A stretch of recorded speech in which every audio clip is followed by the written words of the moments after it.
everybody, and welcome to another session of Live with David Lewis. I am your host, David Lewis, and I want to welcome you to today's show. Today is Wednesday, July 27th, and as always, I hope everyone's doing well and being safe. We've got a great show for you today. It's going to be a shorter show today because I've got another commitment. So all your questions, I'm just going to answer them all by email or try to answer them next week. We're actually doing a show next Wednesday. But today's topic is how to avoid negativity. And what a great topic. Let me just make sure I got everything right. How to avoid negativity. First of all, what is negativity? The definition of negativity is the expression of criticism of or pessimism about something. Criticism or pessimism. Now, what does pessimism mean? Pessimism is a tendency to see the worst aspect of things or believe that the worst will happen, a lack of hope or confidence in the future.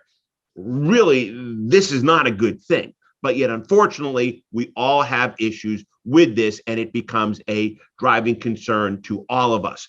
So what I'm going to share with you today are, hold on, I just moved my computer over, are 12 tips on how to control negativity. The first thing is you need to focus on what matters. Negative thinking causes us to focus on outside areas, things that are out of our control. For example, other people's attitudes, behavior, the state of our industry. We've got to start to eliminate those type of things. They become a waste of time. There's nothing you can do about these things. They're out of your control. The economy, something bad in the news, the war in the Ukraine, whatever it may be. These are things that create negative thinking in all of us, and they've got to be removed, and they're completely out of our control. Number two is you now need to focus on what you can control. So what can you control? Well, you control your own thoughts, your own behaviors. You can control how hard you're working, what you're going to focus on, what you're doing to become more successful. You can focus on you. And at the very end, I'm going to share with you a tip that I call no, no, no, that I think you will truly like. Okay, that was my problem. Number three is when negativity strikes in, you need to move around. It's when you're sitting dormant, it's easy to have negative thoughts, and you never want to do that. Negative thoughts start to creep in. They become worse and worse. You go from one negative thought to another negative thought to another negative thought. So you need to keep moving around. By being active, you forget about these things. It's sort of like when I get a headache. Sure, I might take some Advil or Tylenol, but usually a headache goes away for me when I just forget about the headache. I get busy doing something else. So a great way to counter negativity is by moving around. Exercise. Keep your spirits high. Exercising does a lot. It releases endorphins. It makes you feel better physically and emotionally. There's nothing wrong with 2 or 3 times a day getting up and taking a walk. Walk around the lot. Walk around the building. Walk down the street. Do something. Put some earbuds in your ear. Listen to some music. Change your thoughts. Change your thinking patterns, and it can really help. It helps you improve your mood and your energy level, and it gets you out of your work environment, which could be negative. The last thing you should be doing is stewing at your desk and thinking about how miserable you are, the business is, life is, whatever is bothering you at that time, because again, it will just keep manifesting. Number 4, you got to block out negative media. This is the worst. We are constantly being bombarded by negative media. Whether you watch CNN, NBC, CBS, Fox News, it doesn't matter what your beliefs are. By watching this, it creates negativity. It is an endless news cycle of political arguments, crime, and tragedy. And that is not good for your body, mind, or soul. I personally have cut out all of that watching. Now, do I know what's going on in the world and in politics? Of course I do. I still get up. I still look at a quick news feed because I am curious about what's going on.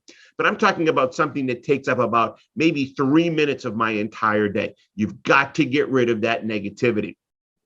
Another thing is reality TV. It's the worst of people pitted against the worst of people. And it might be entertaining, and some of you might laugh and find it funny, but it is negative. Consuming this on a consistent, regular basis just feeds into negativity. Number 5, you got to read, listen, and watch the right things. Okay. Read and listen to motivational sales books. I talk to a lot of people who have a drive to work 30, 40, 50 minutes, and they like to listen to motivational audios. That's a great opportunity to get your mind and your thoughts and your spirits in the right way. Some people do yoga and meditate. That's not me. I'm not a yoga and meditation kind of guy, but I do like to listen to uplifting things. Maybe you like listening to uplifting music. Like, every once in a while, the theme to Rocky by Survivor. We all know that song, and it just gets you popped up. Might want to listen to sales books or things that can help you in your career.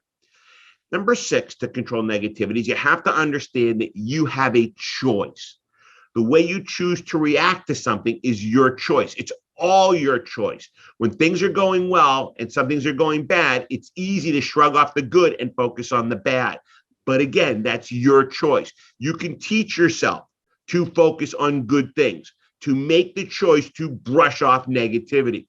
It's sort of like number 7, which is hanging out with the wrong people. Stay away from your coworkers that are negative. Stay away from people that have stinking thinking, because you know what's going to happen? Sure, you're going to listen. You're going to find it entertaining and humorous, but it will start to get to you. You will start to finally say, you know what? I agree with that, and I agree with that. And you know what? He or she is right about this or that. So negative people, you always have to remember, love company. Misery loves company. They love it when they're negative and people come to them and want to hear more negativity. You got to stay away from those people. Negativity is contagious, and they're spreading that like a disease. There's nothing good that'll come out of a bitching and complaining session. These people just don't want to succeed, and they want you to suffer and not succeed with them. Number 8, look at the big picture. It's really difficult to not get bogged down in the day-to-day work that we do. We live in a very hectic world in the automobile industry. It is fast-paced and things happen really quickly. Sometimes you just got to step back, take a look at the big picture. What are you trying to control? And this will help you defeat some negativity. Think about your career and your goal plans in terms of years and decades, and get excited about that. The day-to-day part of a bigger picture, it'll come together on its own. Okay. Think about what you're working hard for and what's important to you, whether it's the financial rewards, whether it's the family rewards, whether it's just, having a great customer base of people. You got to look at the big picture. Number 9 is you can't take things personally. The key to avoiding negativity comes from the result of rejection. We all get rejection. This is the type of work we're in. We're going to get it. If you let that rejection sink in, and we talked a couple of weeks ago about rejection, all it's going to do is fester more negativity. Rejection and failure is most of the time not a personal thing. So don't take it as such. You have a job to do and keep pushing through. Remember, the strong survive. Keep your eye on the prize and ignore everything else. Number 10 is you got to take affirmative action. You want to destroy negativity, take affirmative action. No action taken, well, nothing's going to change. If you don't want to make the change, again, I told you a few minutes ago, it's your choice. You have a choice to decide whether you want to stay negative or you want to be positive. Apply what you've learned over time as an opportunity to get better at what you do. You will persevere and you will get stronger at what you do. Number 11, change the way you feel. This is the most difficult part of the process. To unfreeze the feelings that you already have inside. You have to visualize the outcome.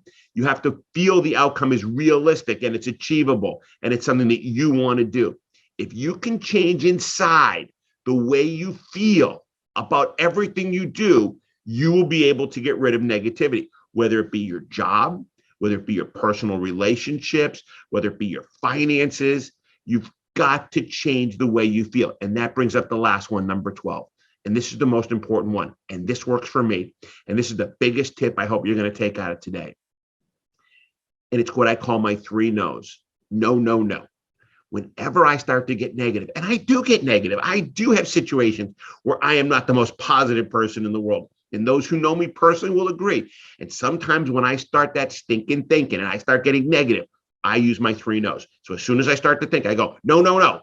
Now, I don't say it out loud. I say it inside my head. No, no, no. If it's something I'm starting to think about that I know is not the right thing, I go, no, no, no. And I start to think about something else.